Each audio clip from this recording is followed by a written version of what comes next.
Okay. Thank you. My name is Terry. I'm an alcoholic. Good to be here. Thank you, Hollis. I'm speechless. I'm done. Just kidding. Oh man, I'm nervous right now. I haven't been this nervous in quite a long time. Um, the last time I was nervous was about 6 months ago. Our friend Phoebe invited me to speak at an in-person meeting in New York City, and I remember sitting there. There's about 60 or 80 people there. And man, I felt like ripping my skin off. I was agitated. I was doubtful. Here's a pause story. And our 10 step says continue to watch for the manifestations of self, not continue to listen to the manifestations of self. And what I was doing, I was listening to the manifestations of self. I was listening to my fear. You're not good enough. No one's going to like you. What are you going to talk about? Blah, blah, blah, blah. And my 10 step says to watch for this stuff. And I saw it and I went to ask. And I said, hey, God, can you please remove this fear and direct my attention to what you would have me be? And I waited and I relaxed in God and I didn't hear anything. Damn it, what's going on?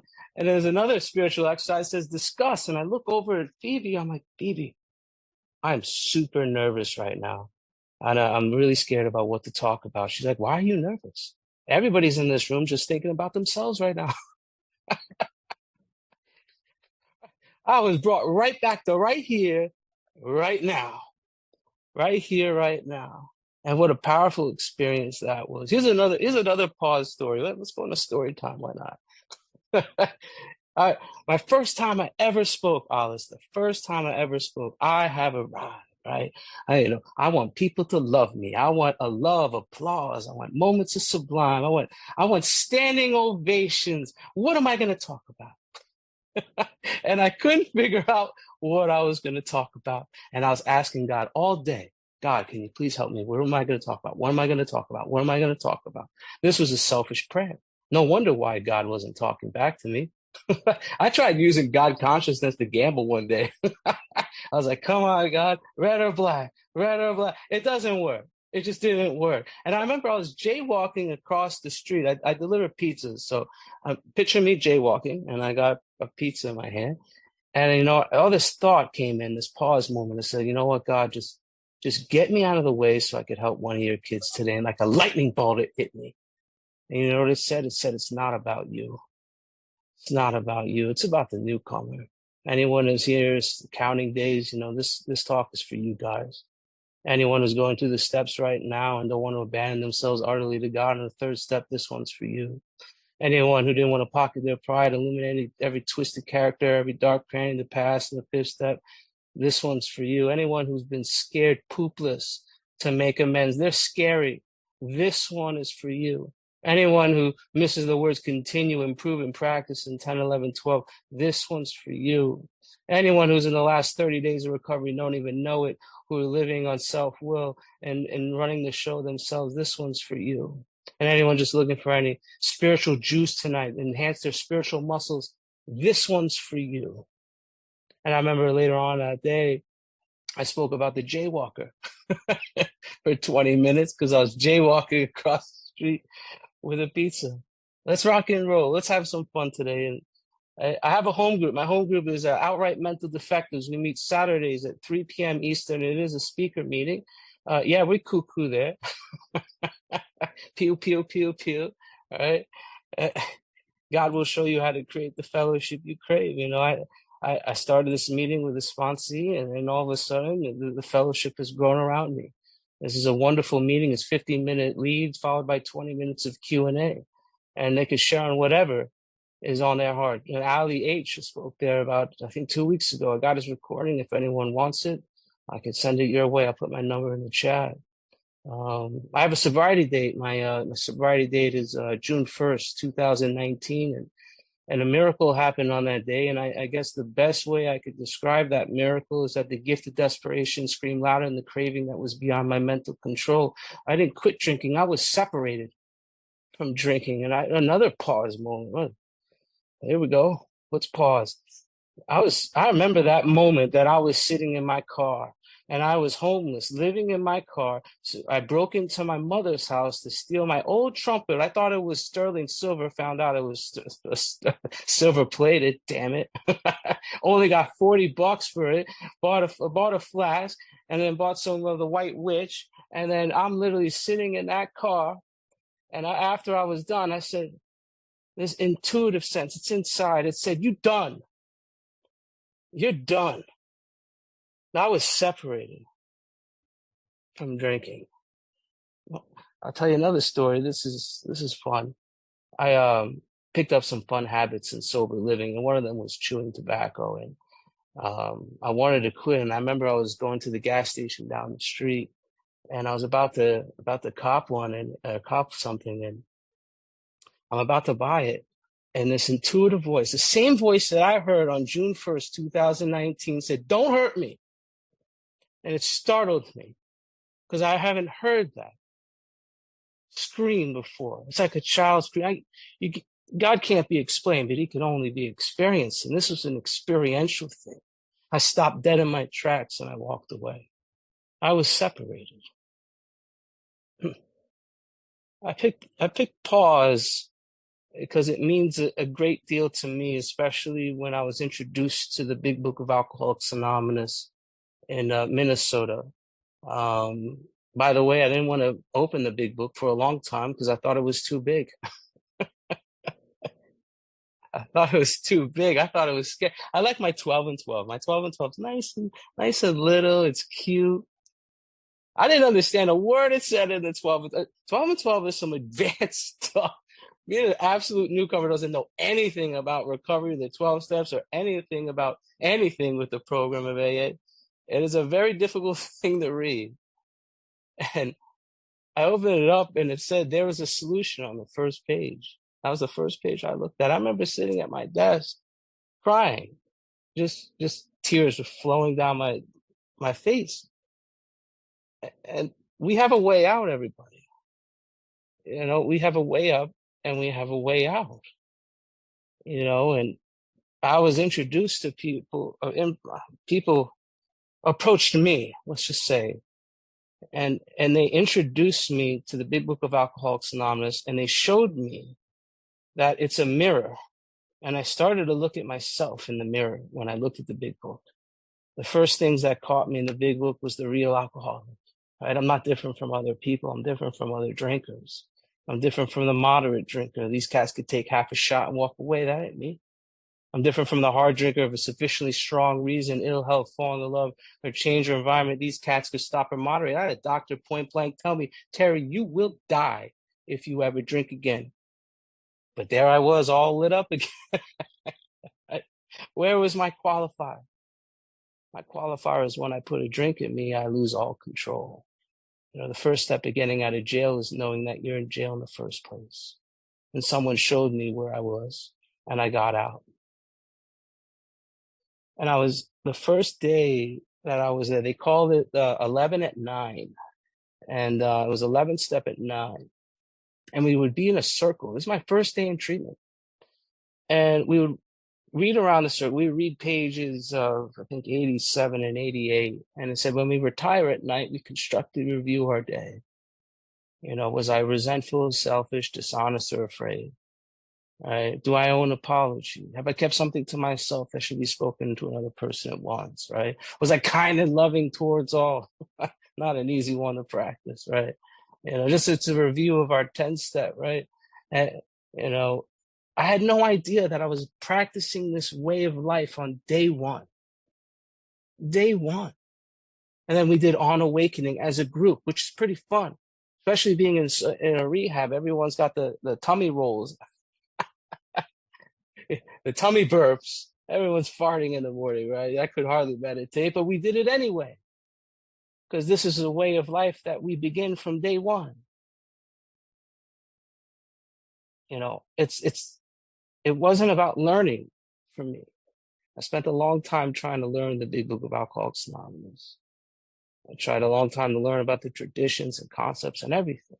Even studied speakers like Alice or Teresa and Mari. I'd study that. I wanted to sound cool. It's not about learning.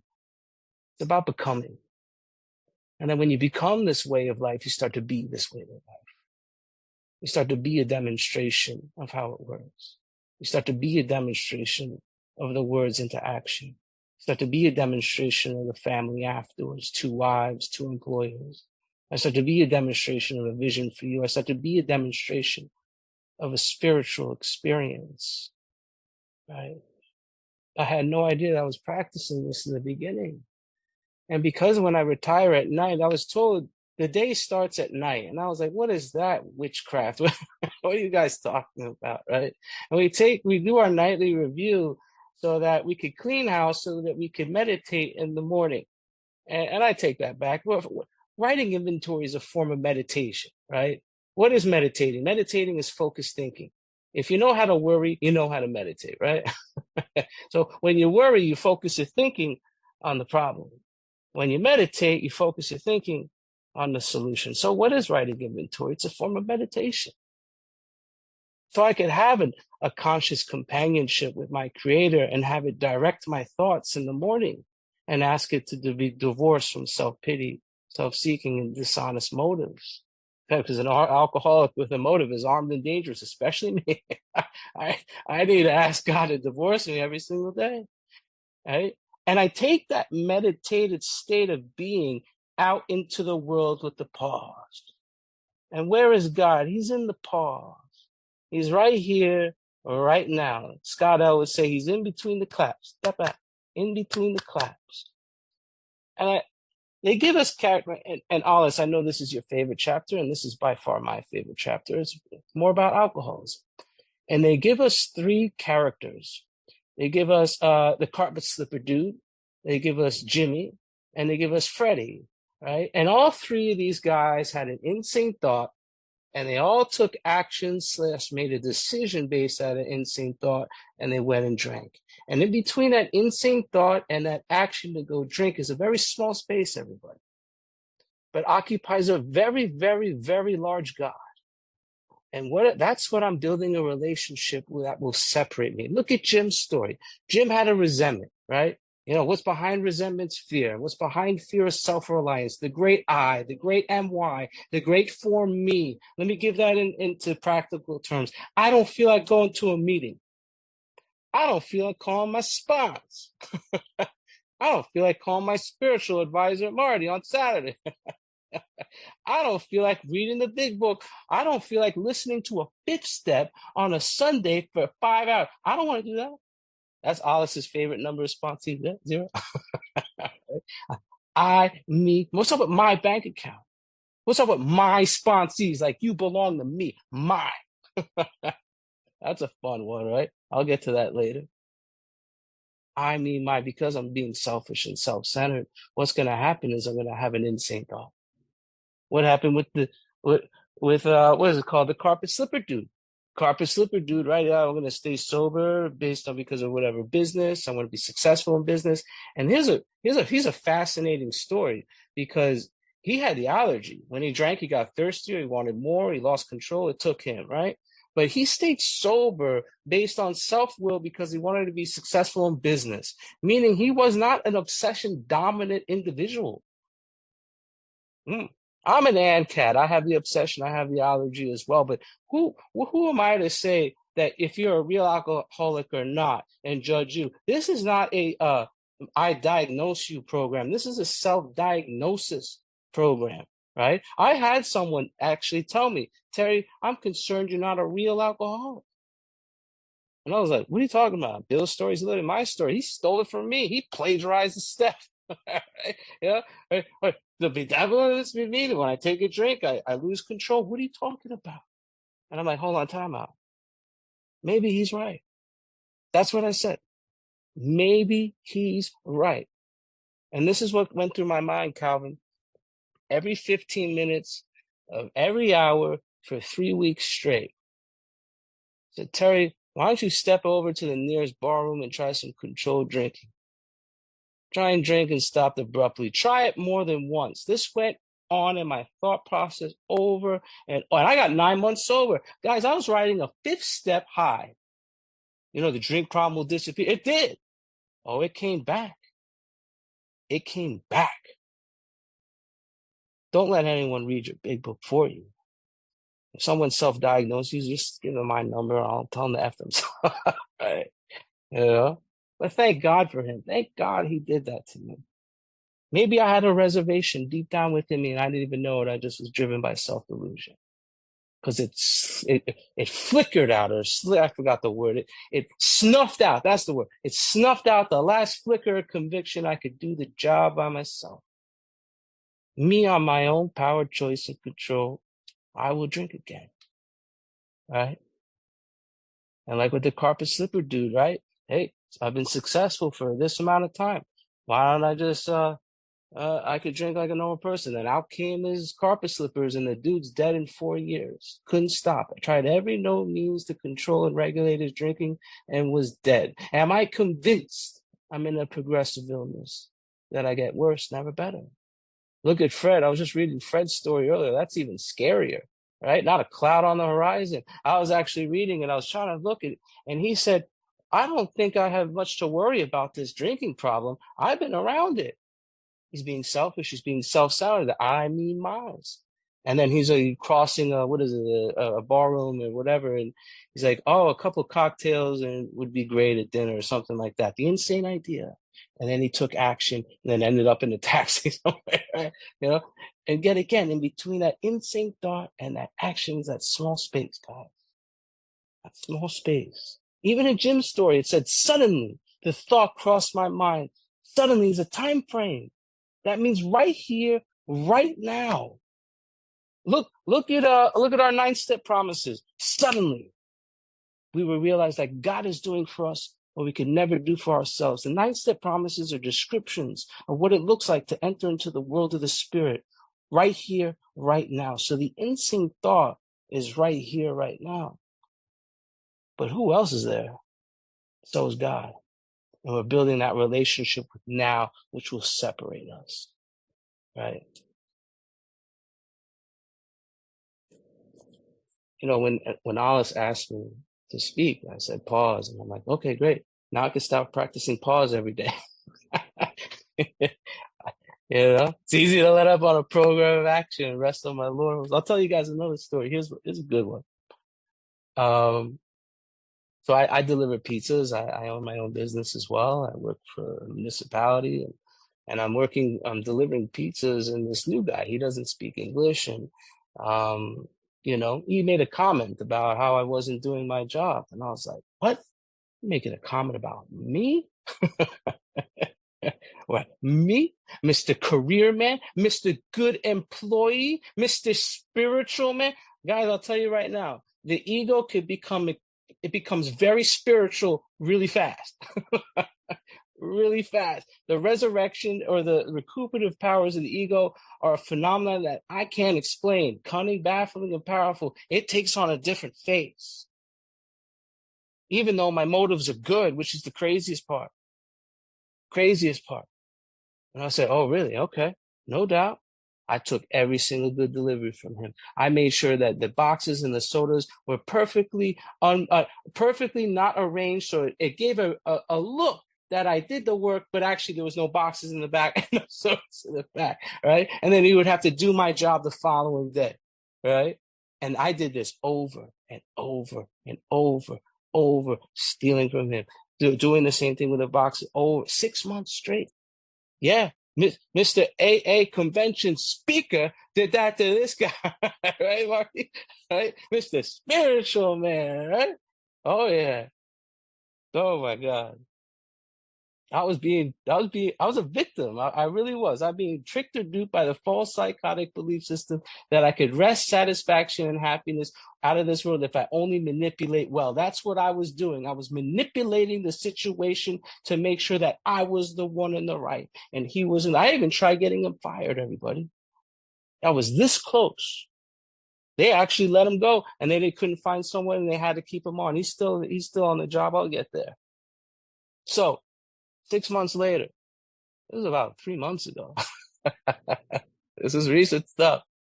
3 months ago, he gets a really good delivery on this, like really good. It's like 30 or $40, right? And I was angry. You know why? Because I didn't get it. Mr. Terry, Mr. AA sponsor, Mr. I am a family man, Mr. Career man, right? He didn't get it. And I was disturbed, everybody. I was absolutely disturbed. There was collision at work, and I was bumping heads every day at work, and I was playing God at work, and I didn't even know it. Mark Houston would say I was walking around asleep, dreaming I was awake. I literally was asleep at work. So because he got the good delivery, I was walking outside. I was like, Marty, and I said, maybe it's a good opportunity for me to spit on this guy's car. Yeah, yeah. The speaker you chose today to speak was about to spit on someone's car 3 months ago. And as I'm walking towards his car, I got hit with the pause. Damn it, God. I got hit with the pause. And that moment right here, right now. But what did I do in the pause? I asked God to remove my anger and direct my attention where it may be. He said, turn. Turn. I don't know if he was saying turn your thoughts to someone to get help or just turn around. I took it as turn around. I turned around. I didn't spit on that guy's car. And I remember I was writing inventory at night, my review of my night. And this was happening every single night that I was angry at him. I'm reviewing my 10 step with my 11 step review, and I see this, but I ignore it. Something as little as that became a very big thing. I was completely separated from this power in my life, which is deep down within me. I could feel no God consciousness because of it. I had no idea. I made a conscious decision that God is my father, my director, my principal. I got down on my knees and I asked for the willingness to make amends to this person. I did it for 3 days. I didn't want to do it. You know, our 8th step is a very powerful prayer. It says we pray for the willingness. What does it say? I forgot it. It says we just pray for the willingness to make this amend, right? If we're not willing. I would say that's probably the most powerful prayer, because the moment we become willing is the moment that transformation happens in your heart. That's my experience. This is all about transformation, guys. Constant change. We just read. What did you guys read? You guys read the appendix 2, spiritual experience, and it says the word change, right? When I look at that, I think this is my opinion, take it or leave it, right? When they say the word change, I'm thinking they mean transformation, right? And think about it. You know, what is transformation? And look at the Holy Cross, right? The cross was a death device. It was used to hurt people thousands of years ago. Look at it today. People wear it across their necks. There's blue cross, there's red cross. It had a complete change in its identity. It went from horrible to good.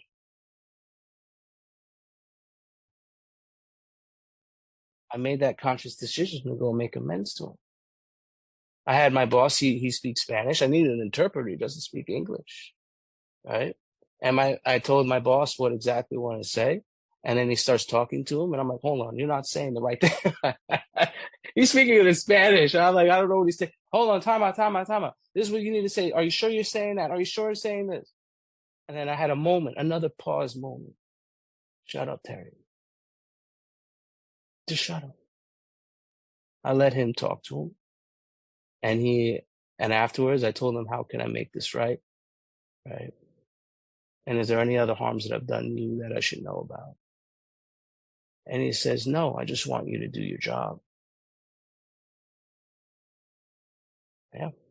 And ever since then, me and him are actually really good friends. I'm teaching him how to learn English. He's teaching me Spanish.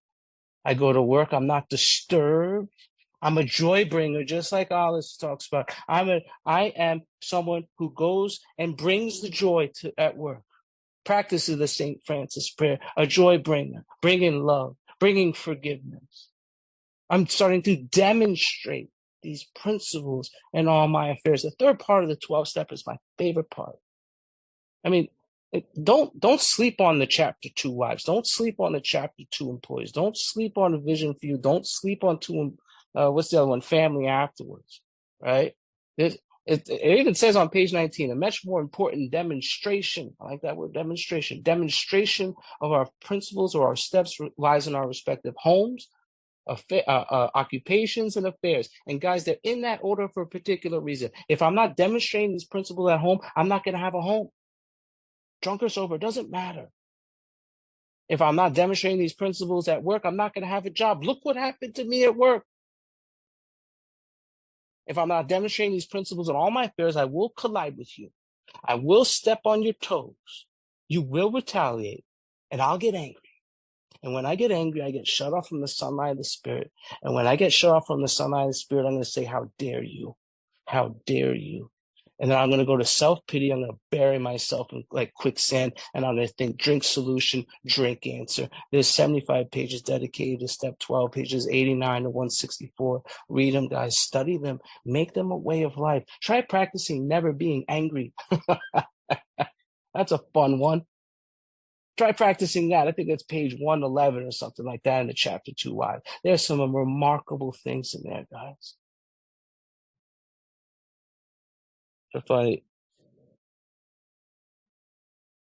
So last week I did my taxes, and this is I don't know why it popped into my head. All right, why not? Let's go, guys. Let's go. Last week I did my taxes, and I'm driving home. It's in Port Chester. It's about 30-minute drive, and I'm like, hold on, I didn't give him that information for my business. Hold on, the minion, the narrative, the story in my head, right?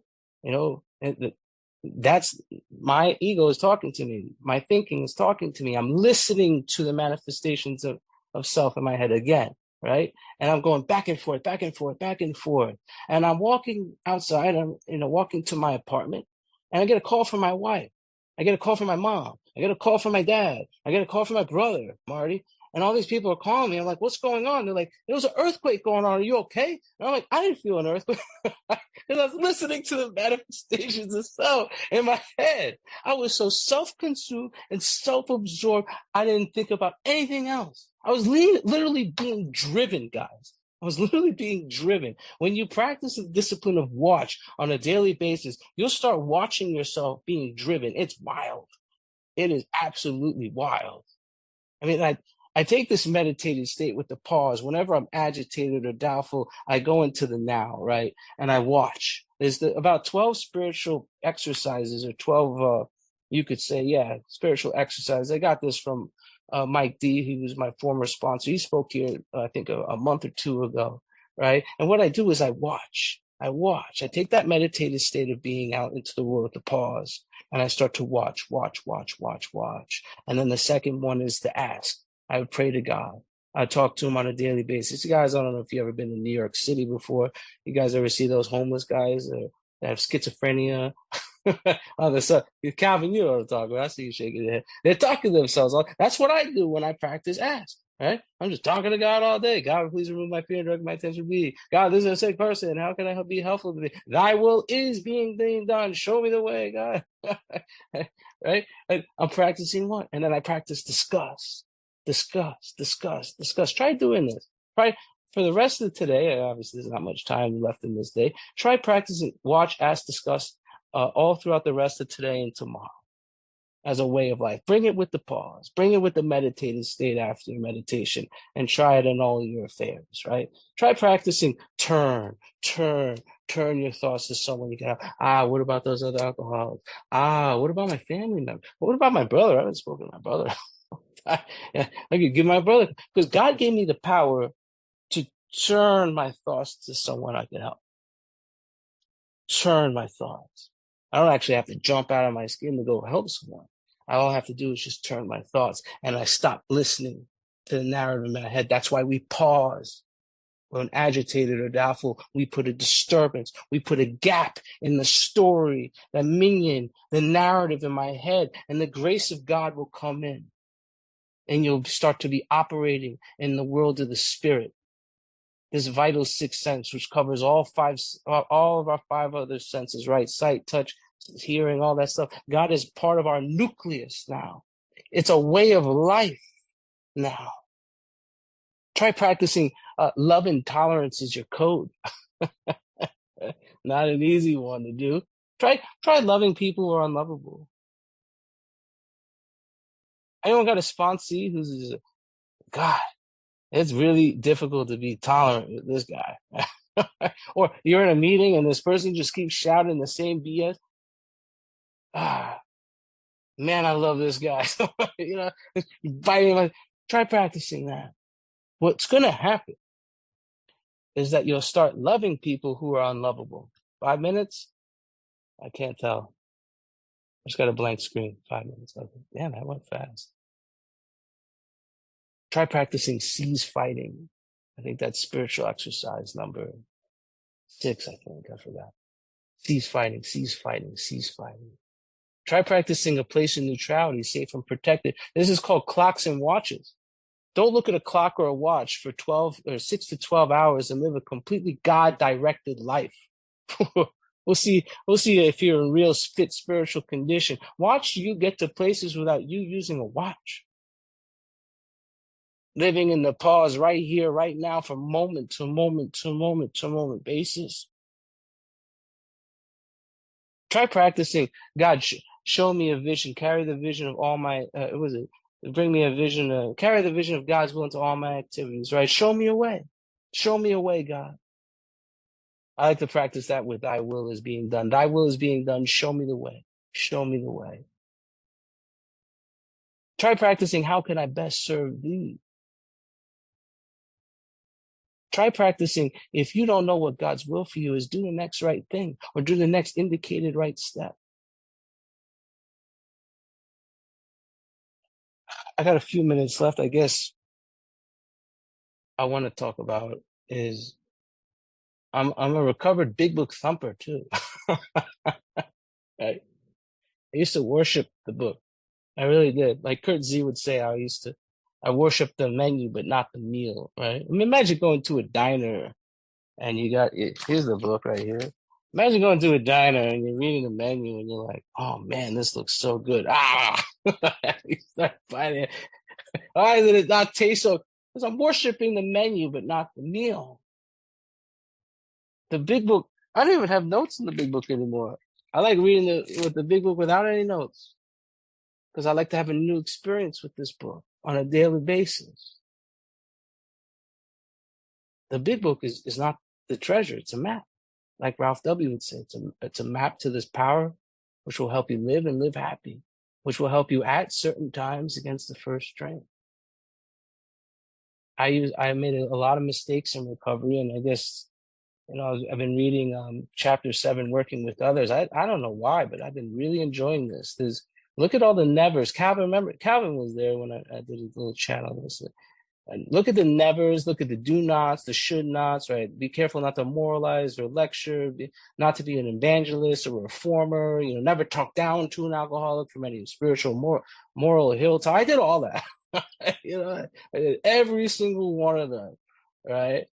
And I thought I was doing the right thing, but what I was doing was just, I was making mistakes, which helped me actually grow to improve to be a better sponsor. That's what was happening, right? And I was taking people through the steps so quickly at one point that I was like a factory worker, man. It was crazy. I was taking through the steps, like, let's get you to freedom, let's get you to happiness, right? That's what I was selling to everybody, right?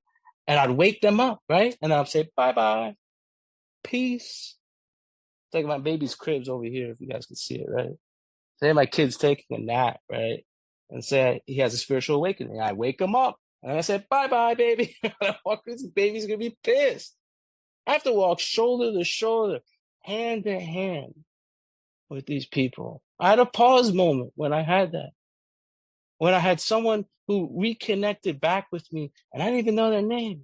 Guys, there was probably maybe 100 people, a couple hundred people that I helped. I don't even know their names. The people that I work with today, I know their names. I walk shoulder to shoulder, hand in hand with these people. These people become my sponsor. Because I could go cuckoo for Cocoa Puff. You guys just heard I'm about to spit on someone's car. It happens to me. I'm human. Right? I'm a spiritual being having human experiences. I'm going to make mistakes, but that's how I grow. And I grow in the pause. I grow in the pause. God is in the pause. And that's where that's my favorite place to be in the world. I don't know what else to say. I think I'm done. My name is Terry. I'm a recovered alcoholic. Last but not least, pew, pew, pew, pew, pew, pew, pew. Thank you, Teresa. I'm very excited to have questions from the floor. And so let's begin with Donna. Donna, please come on in. Hi, I'm Donna, alcoholic. And Terry, I just want to thank you so much. You don't have to study the big book and write it all up anymore, because you are a walking big book. And I just got so much out of what you said. And I was reminded of years ago when I didn't have a great sponsorship line, and I listened to Mark Houston over and over. And you brought back, I didn't even realize that watching, asking was a practice. I didn't even know that. And you brought that all back to me. But the question I have is, there are those people that no matter how spiritual we are, we just don't really care for. Let me say I. And I try to take a more spiritual view so that, I can love them. And I think the most important thing I do is ask and then turn my thoughts to something else. But I just wanted to ask you, what do you do? I know you run across, and you said, people that are hard to love and that just aren't that in your realm. They rub you the wrong way. So what do you do, Terry? Thanks. Thank you, Donna.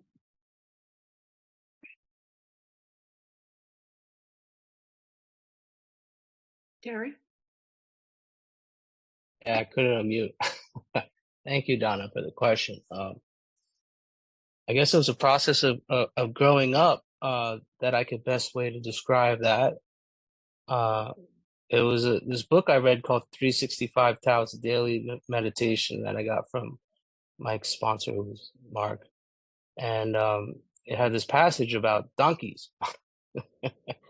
And you could have and I had a lot of antagonistic views about people who don't drink, go to meetings, or water down AA and stuff like that. And I couldn't stand being in meetings or being around these people because I felt hurt all the time by them. And I read that passage, and it says we all have a donkey, right? And there's Christian donkeys, there's Muslim donkeys, and there's AA donkeys, there's NA donkeys, there's don't drink, go to meetings donkey. We're all mounted on one of these people. There's a big book donkey, and we're all trying to get up to the summit. And we all I don't agree with which path you're taking, right? But we get there, and we're all at the summit. But I'm making fun of their donkey, but am I not riding a donkey myself? Right? And it changed my perception and my attitude towards that, because I was looking down at people as a Mr. Spiritual guy. Because if I think that I'm 1% better than you or 1% less than you, I'm in trouble to drink again. Right? That's the bottom line. And what I was doing is my ego would look down at you. Same thing with the sick man prayer, right? People put them in the sick bed or whatever, and like, yeah, you don't know anything. You're spiritually sick. It's just me looking down at you. No, I'm equals. It says like ourselves, they are sick too. The same pain that drives them drives me too. Do I look at you as a child of God? That was the biggest revelation, a revelatory experience that I had. Was when I look at people who are unlovable, I look at them as a child of God, and they don't know that they're awake. It's my job to wake up the dead in Alcoholics Anonymous, either in the big book, who are big book thumpers, right, or they're watered down. It doesn't matter. But my biggest thing is to show my experience, not tell my experience, show it. It changed. And now I just love people. I mean, my boss is a clown. I called my boss a clown and I got fired. Right. And I made amends to him. And now we're really good friends. I gave him a ride the other day back home because he got a speeding ticket or something like that. And we talk all the time. And I have a loving relationship. Even though he acts like a clown, I still love him. That was a process of repeated, I guess, humiliation based on what I was thinking in my head because I thought I was better than you. Right? I hope that answers your question. Thank you, Terry. Rachel, thank you for having a question. Come on in. Hi, I'm Rachel. I'm an alcoholic. Terry, so good to see you. Thank you so much. My question is if you could share more about what you talked about, the blank book, having a blank book, because I have to say I haven't heard people talk about that before, and I love being curious and teachable, even though my alcoholism wants to say, I haven't heard that before. Nope, that must not be a good idea. But like, what I've learned around here is that when I hear something, especially from someone I respect, I need to open my mind and say, maybe that's a really good idea. Maybe there's something new there that I need to learn. Even sometimes when I hear something from someone who's a newcomer, wisdom from the mouths of babes, right? So I'd like you to share a little bit more about that if you can. I want to hear. Absolutely. I mean, my big book, I've had a few big books that were so marked up, highlighted up, beautiful 1930s definitions. It didn't help me when I was at the jumping off place in recovery. What happens when I look at the big book from the world of the intellect is I don't have a conscious companionship with my creator when I go through it. So I don't have an open mind and a new experience with the text or the words that are in this book. I mean, new things just pop out at me. I mean, I said it earlier, it's not about learning. It's about becoming, and then you be this way of life.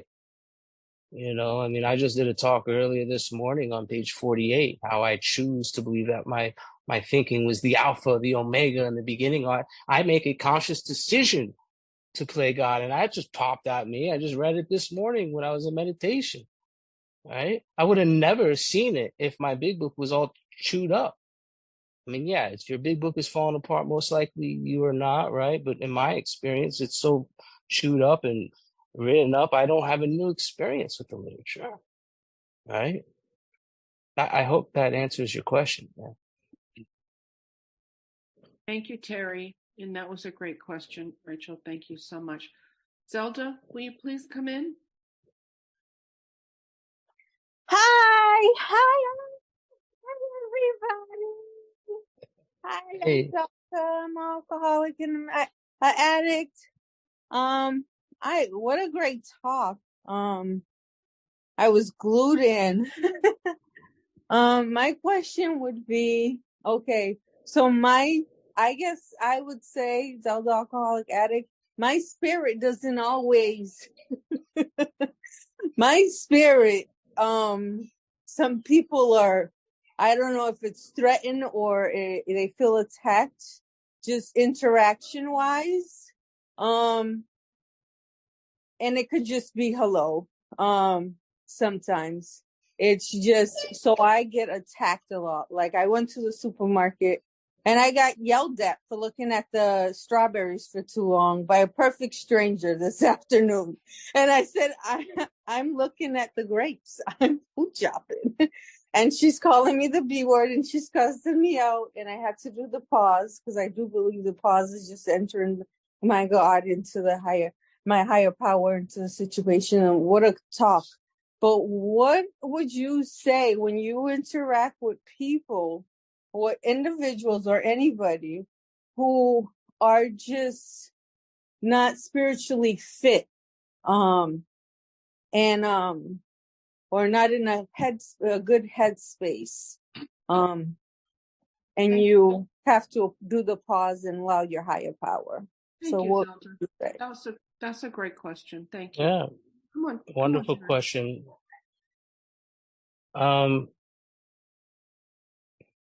Yet again, I just go back to just being a demonstration. I can't convince anyone to change. The change or the desire must come from within. And people, they see me, they're like, why is this cat so happy all the time? Why is this guy, laughing all the time? Then they ask me, oh, I want what you have. And like what Kurt Z would say is, you can't have it because you already got it. The great reality is in every man, woman, and child in this room. God is within everyone, and it's waiting to burst out. It even says on 55, yet we've seen another kind of flight, a spiritual liberation from this world. People who rose above their problems. They said, God made that possible. We only laugh and made fun of them. No, I'm just kidding. Right? We've seen spiritual release. But like to tell ourselves it wasn't so. So the best way I could actually communicate with people is my whole deportment, my body language. Shouts to anyone that I'm someone with a real answer, that I'm no holier than thou. I'm not sober than thou, right? I'm not here to make money off of you. I'm just here to be, let's say, an agent of God, a conduit of God, right? And I guess my experience is people gravitate towards that, and they ask me, how did you do that? And I tell them what I did. I hope that answers your question. That was a great question. Good question. So we're down to the rapid fire portion of the meeting. We've got 3 questions in 4 minutes. So Jackie, come on, get it in 30 seconds, and then Terry's going to give you a 30-second. My name's Jackie, alcoholic. Thank you so much, Terry. That was just wonderful. But you said something in the beginning, and I only got part of it written down. You said, when we have these insane thoughts, like I'm going to kill you, and then you have the pause, and within that nano of a second, God has the opportunity to enter. And then you said something else, because sometimes I get in that pause, and the pause, I go into my head so fast, there's no opportunity, and I just am off and running until I call my sponsor or someone else in the program and talk to them about it. But I don't know if you remember what you said. And thank you for everything. Thank you, Jackie. Yeah, I Terry, guess do you remember? I think I do. That small space, I guess, in between the insane idea and that action/decision, the small space but occupies a very large God, and that's what we're building a relationship with, which is right here, right now, which is God. And you can't explain it. It's an experiential thing. Cool. Thank you, Terry. Win, come on in, rapid fire. Okay. Hey Terry, so you talked about dropping into the pause. Like, what are the situations where you find it most difficult to drop into the pause? I'm gonna go off camera because I'm outside walking around. Yeah, I mean, I said, yeah, thanks. Great question. I couldn't see it. Let's just say that. And I would have to look at, I asked myself, in the third step, we had a spiritual exercise where we would go to 2 to 3 people that are closest to us, who we would be given spiritual consent to or whatever, to post us up on our BS or whatever. And we asked them, how do you see me running my life on self-will? And you shut up and you listen. Or if they're a non-alcoholic, you ask them, do you think I'm authentic? And you shut up and you listen. And they'll tell you how you play God, how you like to run the show, how you have a script for everybody in your life, and you don't send them the script. And when they go off script, you say, director, cut, this is what I'm going to do. I mean, you could go on. I don't see it unless I write it down or someone actually tells it to me, but I give someone permission to post me up. I need people to hold me accountable. I used to do Steel on Steel for quite a long time. It was probably the greatest thing I've ever done. It was just very difficult to have people to continuously do it for a long time. It lasted for a year and a half, but I would recommend that you get, as many people as possible who could be your hold you accountable, or spiritual buddies, or whatever you want to call them, who you give consent to help you when you can't see that you're running the show or whatever. Yeah, I hope that answers your question. Thank you, Terry. Okay, we are almost out of time, but I want to honor that you've got your hand up. And Sharan, that's my best shot at it.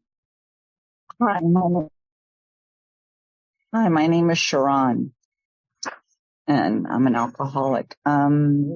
This is my first time here. Sorry about the nose and the noise in the background. Okay. Do you have a You quick had said question? one thing. It was, I do. He had said one thing, and you had said one thing actually quite hilarious. You were about to eat the big book you were demonstrating, and that's my question. What were you demonstrating? Eating the big book about the menu. That's my. Well, what I That's was a saying, great question, and welcome. We're so glad you're here. what I was saying is I was worshiping the big book. And I was worshiping the menu, like being at a diner, and my kids trying to grab it. I was worshiping the menu, but I wasn't worshiping the meal. The big book is the path to the power. You know, it's just a theory. The big book is literally just a theory. You have to live it. And I try my best to live the words of the book. Yep. Terry, I want to thank you for accepting the invitation. Thank you for a great talk. Thank you for all of the questions. Anybody that wants to hang around, I'm sure Terry will hang out with us to